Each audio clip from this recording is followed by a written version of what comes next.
Hello and welcome back to another episode of Video Game Details, the series where we take a look at the coolest details in the best games. Now just so you know, I'm sort of treating this series as a did you know, so while sometimes I will highlight a moment where a game's graphics look stunning or a particular animation looks great, I'll also be sure to share some of the lesser known bits and bobs in video games too. Anyway, with that being said, let's get started. So first up, let's take a look at a game that many consider to be the black sheep of the Batman Arkham series, Arkham Origins. Arkham Origins was always going to be viewed differently by fans of the Arkham games, mainly because unlike Asylum, City and Night, it wasn't developed by Rocksteady, instead it was made by Warner Bros. Montreal. What we ended up getting is another great Batman game, albeit one that didn't really build upon its predecessors, instead opting to play it safe. Still, even the worst Batman game is better than 90% of the games out there, so Warner Bros. Montreal can hold their heads high. Anyway, over the past week I've been playing through Arkham Origins and it's been great. It's just been long enough since I last played it that I've forgotten a lot of the story, so it's almost like playing a new Batman game. One thing that I did notice pretty late on in Origins involves Dr. Harley Quinns. As you can probably tell by the name, this game is an origin story. Well, sort of, where Batman doesn't even know who the Joker is yet. That also means that Harleen hasn't succumbed to the Joker's manipulative ways and is still a psychiatrist at Blackgate Prison. Well, before getting your hands on the Joker, you have to save two guards and Miss Quinn from the Joker's goons. After you've freed everyone, the guards are understandably still nervous, with heart rates well over 120 beats per minute. Strangely, Harleen Quinn's heart rate isn't as fast. So Harleen's is around the 90 beats per minute mark, and Detective Vision actually marks her as calm. Could it be that Harleen is already at home amongst the mayhem and violence, therefore welcomes the danger? Who knows, but it's a nice touch. Stay here where it's safe until the police come. Yeah, I'm sure I'll feel a lot safer around a bunch of cops. Up next is another game in the Arkham series, Arkham Knight.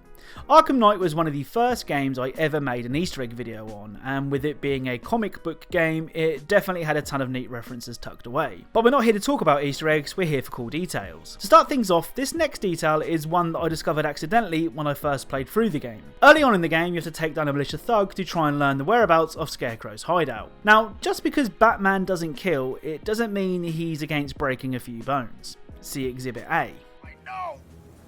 If you're lying, I'll break the other one. The other one? Ah! Well, you can actually find the same guy back at the GCPD lockup talking a big game. Let's see what happens if we press the attack button near the cell. Hey, Batman!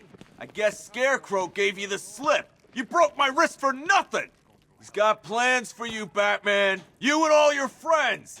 Tonight's the night we finally break the bat. Oh! So that should keep him quiet for a while. Or not. When you head back to the GCPD later on, he continues to threaten Batman. Press the attack button again, and this will happen. Things not working out the way you planned? Told you. Never faced anything like this.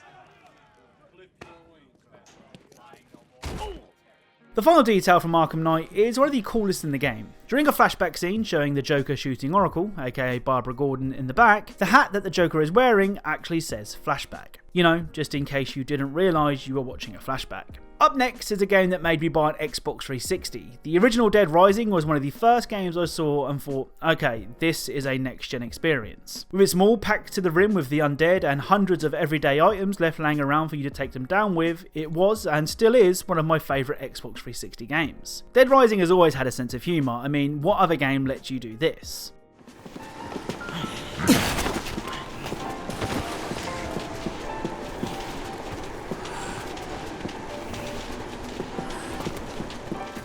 Well, if you take an erotic photo, something strange will happen. So here is Frank before taking the photo. Let's see what happens after he's taken the snap.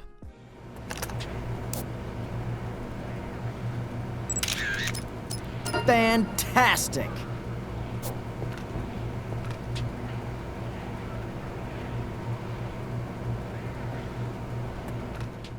So Frank's nose bleeds if he takes the erotic photo. Now I'm not sure if this means anything, but if you do then please let me know.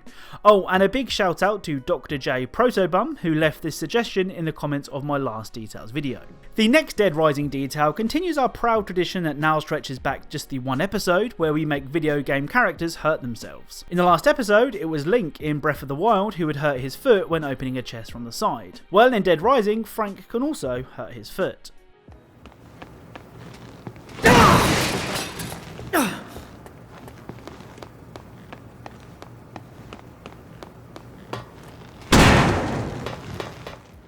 Oh, and I almost forgot, going back to Breath of the Wild, if you crouch down near a chest, then Link will punch the chest open, hurting his hand in the process.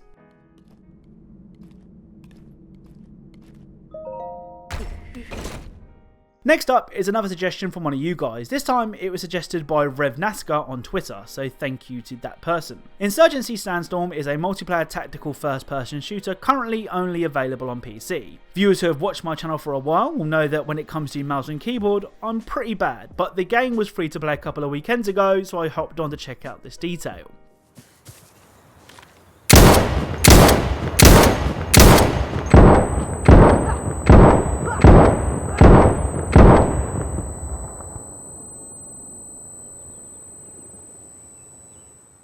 So firing a large caliber rifle will cause your soldiers' ears to ring, which is one of the coolest details I've seen in games. I mean, it makes a lot of sense, firing a loud ass gun would definitely hurt your ears, but the fact that the Insurgency devs thought to add it to the game is a really nice touch. On to another FPS now, and one that couldn't be more different to Insurgency. I said before how I thought that Modern Warfare has really stepped up the attention to detail this year when it comes to COD games, but I think this detail takes the biscuit. Check it out.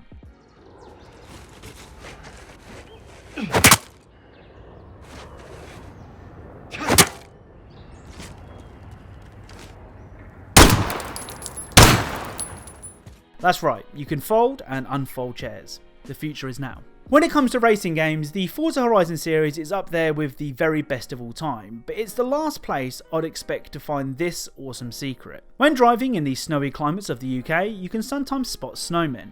If you decide to hit a snowman with your car, it won't be too happy.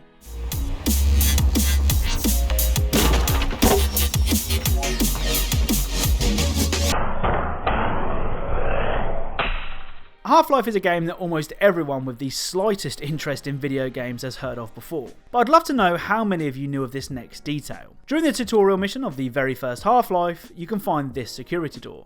Keep trying to open it for some pretty funny dialogue.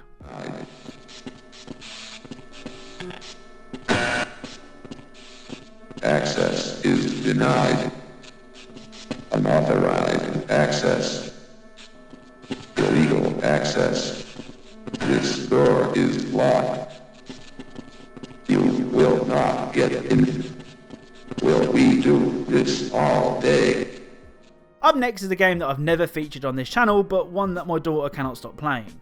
The Sims 4 is, you guessed it, the fourth major title in the life simulation series. It actually released all the way back in 2014, but has been kept up to date with tons of expansion packs, mods and add-ons. Well, the detail we're covering here is actually a little morbid. The apartment at 1321 Chic Street has a surprisingly low rental price for what seems to be a pretty decent looking place to live. Well, if you start to decorate, you might want to leave that rug where it is.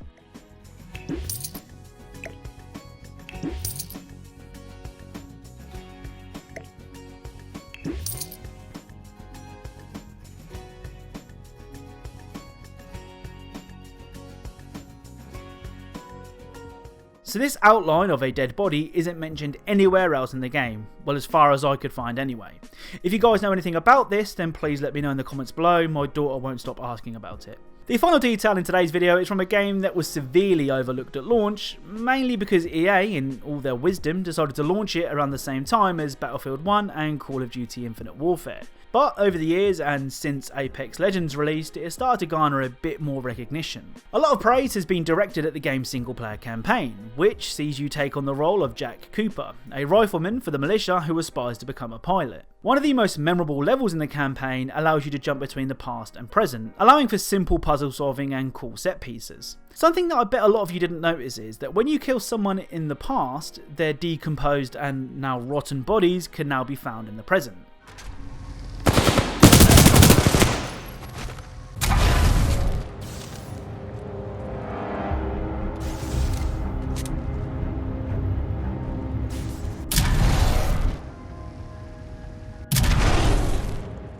So that's it. If you know of any other details in the games that we've covered today that I haven't featured before, then please let me know. Some of the best finds actually come from you guys. If you're a fan of these videos and others like it, then perhaps consider subscribing, as that's what this channel is all about. Thank you all very much for watching, and I'll speak to you all soon.